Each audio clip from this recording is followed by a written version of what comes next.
کے حوالے سے آپ کا لہجہ گزشتہ چند دنوں میں بہت تلخ بھی رہا، سخت بھی رہا، اور ایک ٹرک ایک سمبل بن گیا ہے، سوشل میڈیا پہ بھی اس کا شہرہ رہا. تو وہ ٹرک کی کیا کہانی ہے، اگر آپ ایکسپلین کر سکے؟ ٹرک کی کہانی میں نے تو نہیں سنی. ٹرک کی کہانی تو ان کی آڈیو لیک میں آ گئی، اور وہ صرف ٹرک کی کہانی نہیں ہے، اس کے پیچھے ایک پورا بلڈ اپ ہے. اور وہ جب تبریز الہی صاحب کی آڈیو منظر عام پہ آئی، جس میں وہ جج کا نام لے کے کہہ رہی کہ اس کے سامنے ہمارا کیس لگوا دو، اور ان کو یہ کہہ رہی کہ میں آپ کے گھر آنا چاہتا ہوں، تو اس سے یہ ظاہر ہو رہا تھا کہ مراسم بہت پرانے بھی ہیں اور بہت مضبوط بھی ہیں. اس کے بعد انہی کی خاتون رکن جو ہے، ان کی بھی ایک آڈیو یاسمین راشد صاحبہ کی آڈیو سامنے آئی، جس میں وہ ڈوگر صاحب کو کہہ رہی کہ سپریم کورٹ میں ہمارے بندے بیٹھے ہوئے ہیں.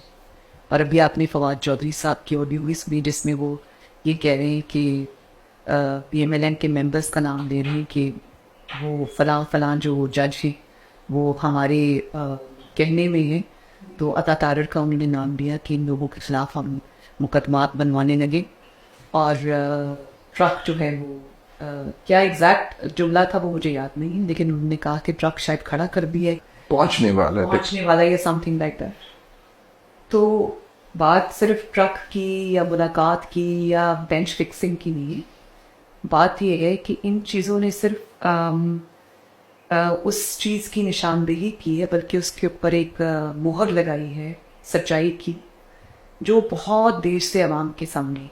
آپ یہ دیکھیں کہ مسلم لیگ نون کا گرائپ کیا ہے. مسلم لیگ نون کیا کہتے ہیں؟ مسلم لیگ نون یہ کہتے ہیں کہ جب بھی مسلم لیگ نون کا کوئی پٹیشن دائر ہوتی ہے یا مسلم لیگ نون کا کوئی مقدمہ ہوتا ہے، تو اس میں وہی بینچز لگتے ہیں. اور یہ بات اب زبان زد عام ہو چکی ہے کہ جب بینچ بنتا ہے تو بینچ بننے سے جب بنتے ساتھ ہی لوگوں کو پتہ ہوتا ہے کہ فیصلہ کیا آئے گا. تو یہ ساری اس سازش کی کا بھانڈا پھوٹا ہے، جو سازش کچھ لوگوں کو اچھے سے علم تھا، کچھ لوگوں کو اتنا اچھا علم نہیں تھا. لیکن اب جب یہ پوری چیز قوم کے سامنے آئی تو لوگوں کو پتہ چل گیا ہے کہ انصاف کے دو معیار ہیں. اچھا، ایک تو عوامی محاسبہ ہو رہا ہے، اور اس کا ذکر آپ نے کیا بھی. اب لوگ وہ باتیں کر رہے ہیں جو پہلے کبھی ہم نے سوچا بھی نہیں تھا کہ اس سماج میں باتیں ہو سکتی ہیں. ایک عدالتی محاسبہ، ایک حکومتی سطح پر بھی ایسے اگر کوئی آپ سمجھتی ہیں کہ ججز ہیں جنہوں نے بدعنوانی کے تحت غلط فیصلے دیے یا کسی سازش کے تحت فیصلے دیے، تو کیا آپ کے خیال میں ان کے خلاف کوئی ایکشن بھی ہونا چاہیے یا صرف عوامی محاسبہ کافی ہے؟ دیکھیے، یہ دونوں ان کی چیزیں. عوامی محاسبہ جو ہے وہ اس لیے ضروری ہے کہ جب تک عوام کے اندر اویئرنیس نہیں ہوتی، ڈیٹرنس کریٹ نہیں، اس کی نشاندہی کرنا ہمارا کام ہے. وہ جو ڈسکرمنیشن ہو رہی ہے، جو انصاف کے دو معیار ہیں، اس کی نشاندہی کرنا ہمارا کام ہے. یہ اس ملک کی قسمت کے مالک کوئی سیاسی جماعتیں نہیں ہیں، 22 کروڑ عوام ہیں، اور ان کو سب پتہ ہونا چاہیے کہ اس ملک میں کیا ہو رہا ہے، اور اس ملک میں جو بھی اس ملک کو بیماریاں لاحق ہیں یا امراض لاحق ہیں، ان کی وجہ کیا ہے اور ان کا علاج کیا ہے.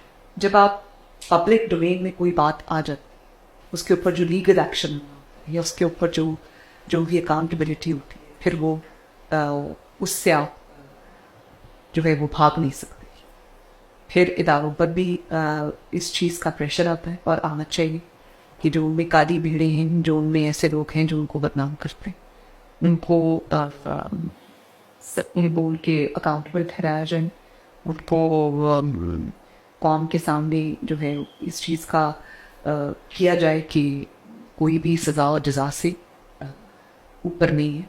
وہ جو اگر کوئی ایسا کرے گا اس کو پے کرنا.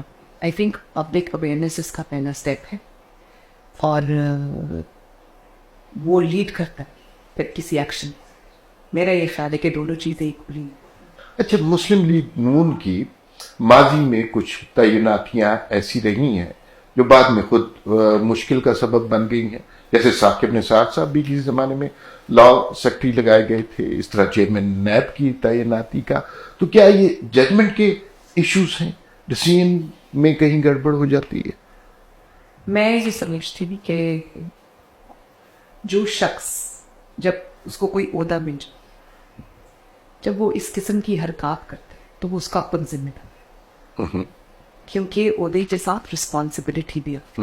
اور یہ جن کا آپ نے نام لیا، یہ کوئی ایسے لوگ نہیں تھے جن کو حالات کا علم نہیں ہے، جن کو اپنی ذمہ داریوں کا احساس نہیں ہے، جن کو اپنے فرائض کا احساس نہیں ہے، یا جن لوگوں کو غلط اور صحیح کی پہچان نہیں.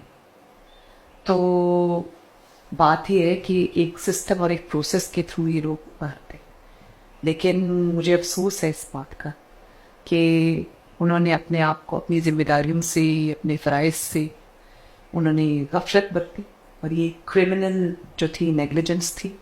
انہوں نے پریشر کے آگے سر جھکایا، انہوں نے پریشر میں آ کر، اب مجھے نہیں پتا وہ کیا محرکات تھی، کیا چیزیں تھیں جس پہ وہ ان کو یہ سرنڈر کرنے پہ وہ مجبور ہوئے. لیکن میرا خیال ہے کہ انہوں نے ایسی جو پریسیڈنٹ سیٹ کی جو کسی بھی طرح پاکستان کے لیے ایک اچھی ڈائریکشن سیٹ کرنے میں جن کا کانٹریبیوٹ نہیں کیا انہوں نے. اور میرا خیال ہے کہ جس ایکسٹریم پہ وہ چیزوں کو لے گئے، اس کے بعد پاکستان انشاءاللہ بہتری کی طرف جائے.